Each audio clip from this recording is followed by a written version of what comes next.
Vaughn, and today I'll be presenting you my project for capstone. How would you feel if other countries around the world saw America only for the slavery from its past? Do you think that that paints an incomplete picture of America?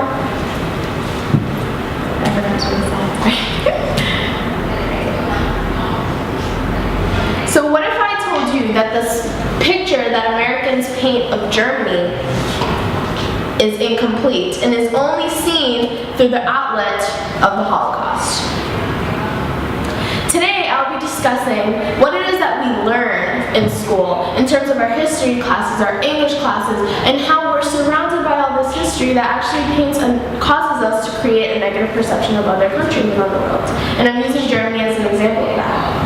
The next is disproportionality and the flaw in which we learn information in schools. And lastly, I'm going to suggest you all different ways to perceive and to address the history that we learn here in school and during our lives. So first is what is taught. So obviously in our history classes, I'm sure we can all agree that whenever we're learning about Germany, what are we learning most about? The Holocaust. And this occurs starting from 7th grade all the way up to 12th grade. So for instance, what do you guys remember what book we read 6th year? Friedrich. What about 8th grade?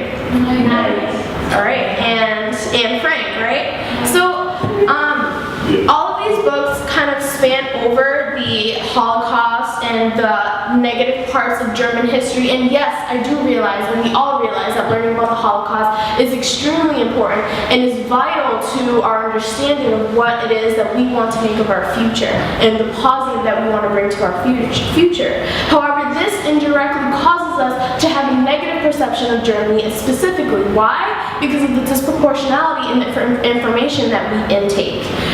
History is not only talked about in history class, but it's also talked about in English class, as we just covered. And I'm sure you guys are familiar with the book called Lies My Teacher Told Me by James Warren, and he discusses how history textbooks eliminate the controversy pertaining to other places concerning the U.S., and how the elimination of controversy takes away the discussion and the discussion that kids have, and so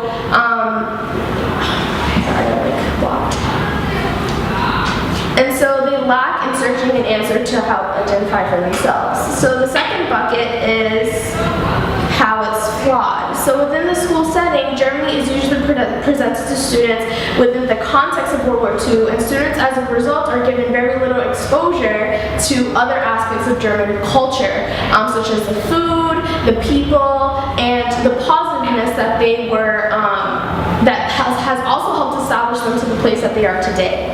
And students are exposed to very limited history. And there's also a story of the liberalists versus the conservatives. Now, the liberalists are the people that think that it's important to stress the negative things about us. And then the conservatives don't want us to express the negative things, but want us to be more positive and to express the flowery parts of America. And now they don't like each other, basically. And so in order for them to make each other happy is, what U.S. history plans to do is express the positive parts of America, but then also add the negatives of other countries in order to satisfy both of these spectrums. So okay, we're talking about negative stuff, we're not actually talking about the negative stuff of Americans' history, but other countries' history as well. So what does this create? This creates an uneven, disproportional basis for what we view other countries as. And so everyone's happy in the end.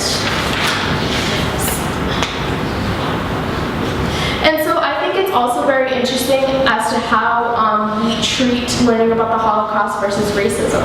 So since racism is something that's very centralized here in America and is still a great issue today, learning about racism is much more different in class than just like discussing the Holocaust. Why? Because we weren't responsible for the Holocaust. We weren't the ones who actually stemmed from the people that committed these horrors.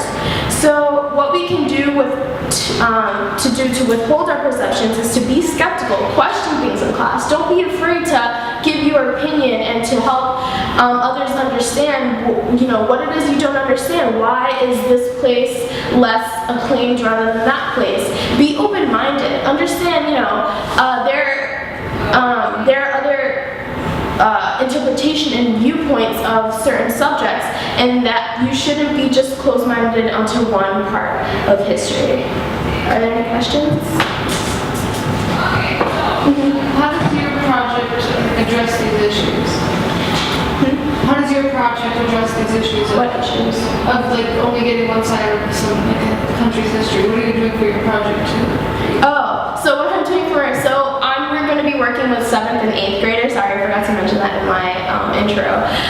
So what I'm going to do is I'm going to be doing a workshop with the students, so that I know that they're studying free jerk, and that they're also doing a research project on the Holocaust.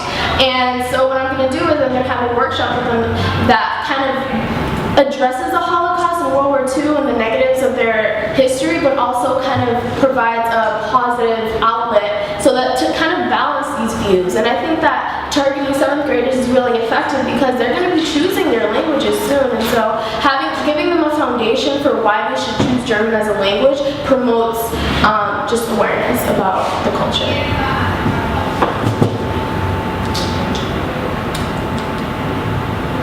Another question?